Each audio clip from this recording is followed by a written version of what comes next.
Merci, Monsieur le Président. Monsieur le Président, vous soumettez aujourd'hui au vote des élus le budget primitif 2016.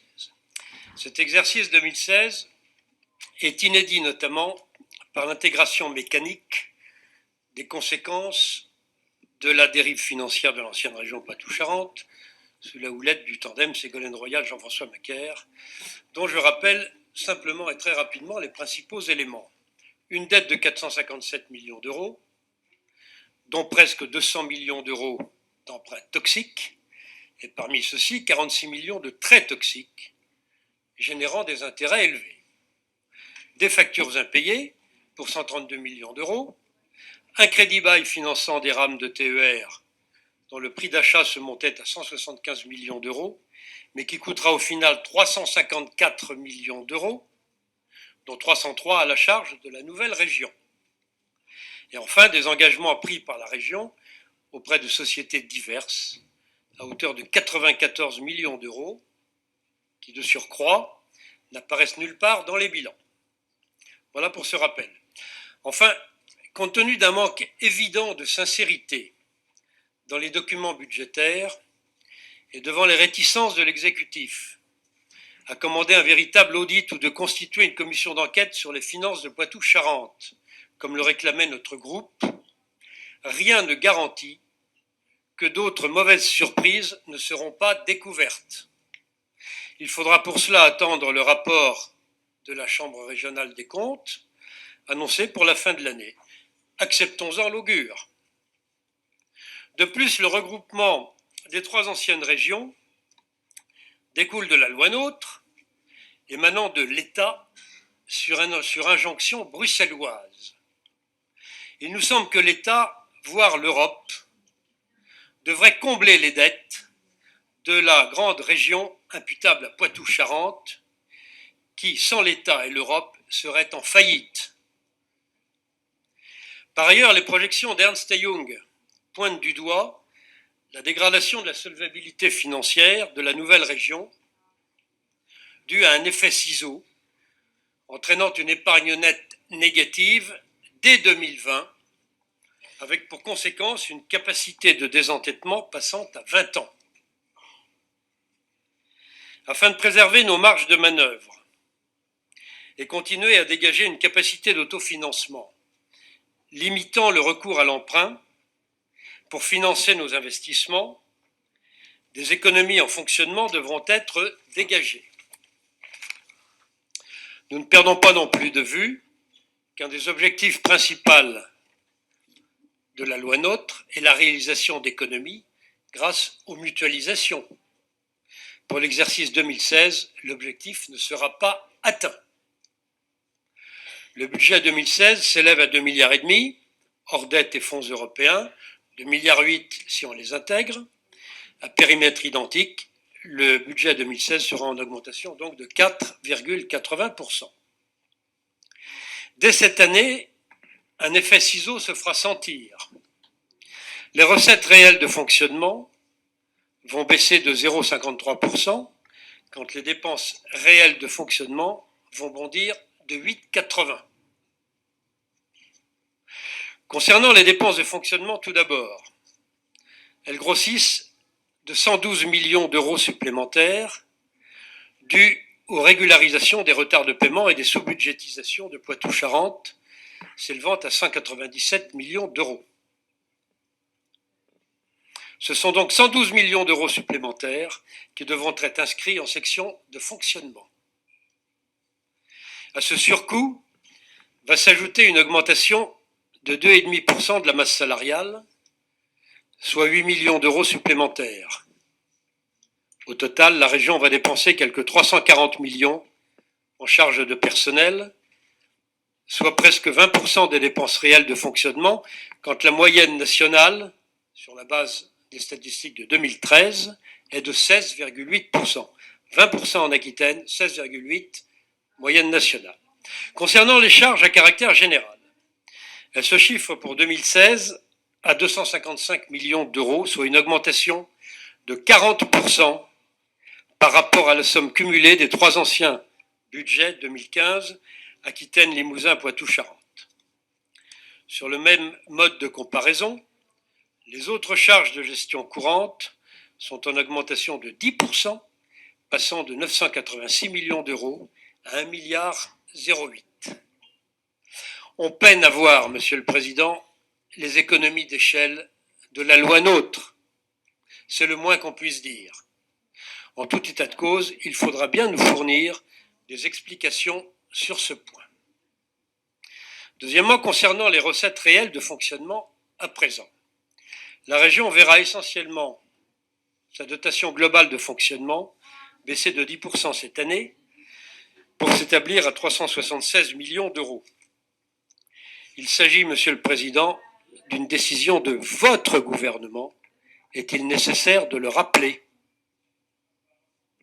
Ainsi, entre un surplus de charges de 115 millions d'euros et une baisse de 40 millions de la dotation globale de fonctionnement, la région devra trouver 155 millions d'euros, ce qui grèvera sa capacité d'autofinancement, nécessitant un recours à l'emprunt plus important que prévu. Cet emprunt, précisément, sera de 667 millions d'euros, soit 30% de plus qu'en 2015. Fin 2016, l'encours de notre dette avoisinera donc les 2 milliards d'euros. Durant l'exercice, la région remboursera 113 millions d'euros en capital, en réalité 88 millions si l'on retranche le remboursement d'un prêt de 25 millions d'euros, soit une baisse de 4% par rapport au budget primitif de 2015. Et donc un allongement du remboursement de la dette. En intérêt, la région réglera 40 millions. L'autofinancement de la région se chiffre à 282 millions d'euros. À titre de comparaison, sur un budget de 1,4 milliard, l'ancienne région Aquitaine dégageait 259 millions d'épargne brute en 2015. Si l'on divise notre dette par notre autofinancement, notre capacité de désendettement s'étale en 2016 sur 5,3 années contre 4 ans en 2015 et représente seulement 14% de nos recettes réelles de fonctionnement. En l'état actuel des choses, si la région poursuit sur cette lancée, la capacité de désendettement de la région passera le cap critique des 7 années dans les toutes prochaines années. La conclusion de ce constat est qu'il va falloir cette année, et les suivantes aussi bien évidemment, identifier des pistes d'économie en section de fonctionnement si la région veut éviter un effet ciseau et ne pas voir sa capacité d'autofinancement réduite et devenir négative dès 2020 selon le rapport d'Ernst & Young. Ses emprunts et leur taux augmentés, et enfin sa capacité d'endettement dépasser des seuils alarmants. Gouverner, c'est prévoir, Monsieur le Président. Vos solutions pour atténuer cet effet ciseau vont au plus simple. L'harmonisation de la TICPE et du cheval vapeur, lésant à chaque fois une partie des habitants de la nouvelle région.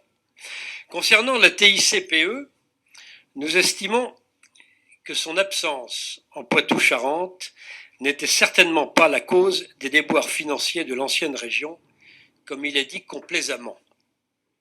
Bien au contraire, il est aveuglant que la situation de Poitou-Charentes résulte des dépenses évidemment inconsidérées de l'exécutif en place à l'époque. Le produit fiscal qui nous est proposé pour 2016 se monte à un peu plus de 420 millions d'euros.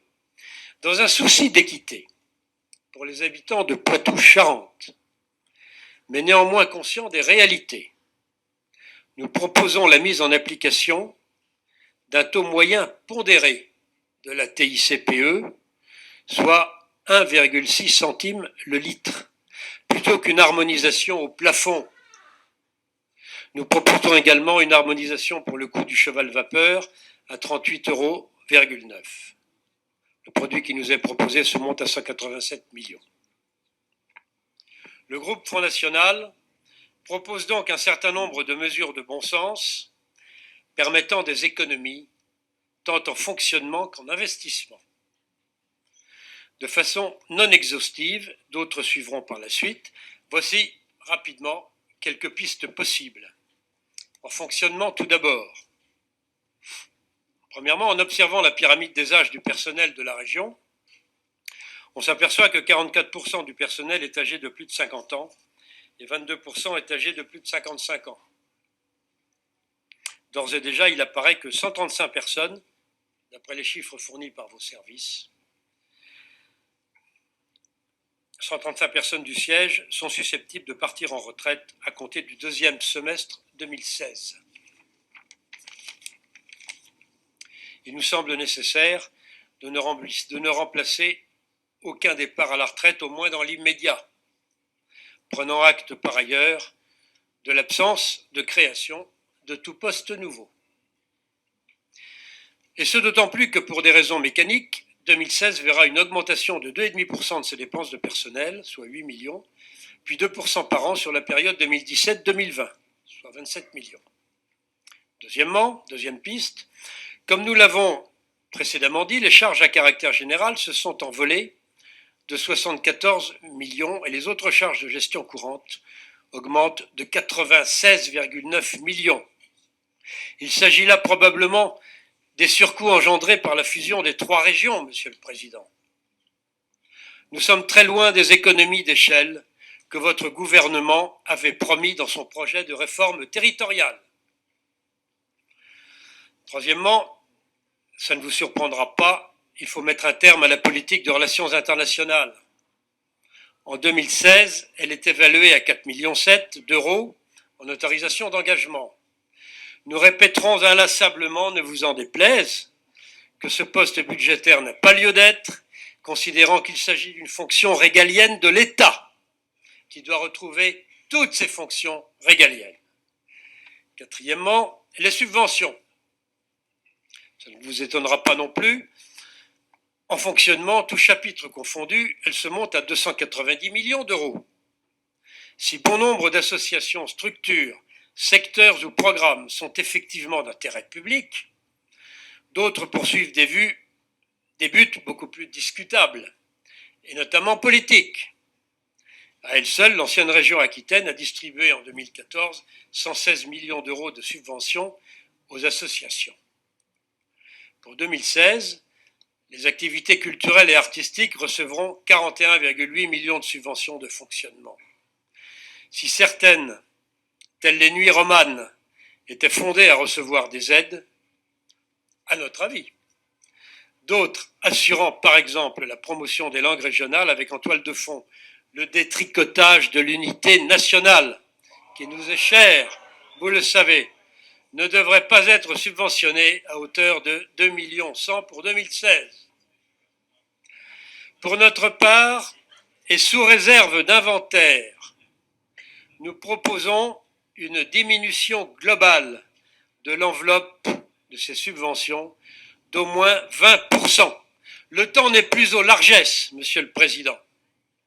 Sixièmement, enfin, concernant les indemnités des membres du Césaire, ce poste de dépenses pesait 3,5 millions d'euros sur l'ensemble des 3 anciens BP 2015 contre 4,4 millions cette année, soit une augmentation de 30%. Cela nous paraît totalement injustifiable. Concernant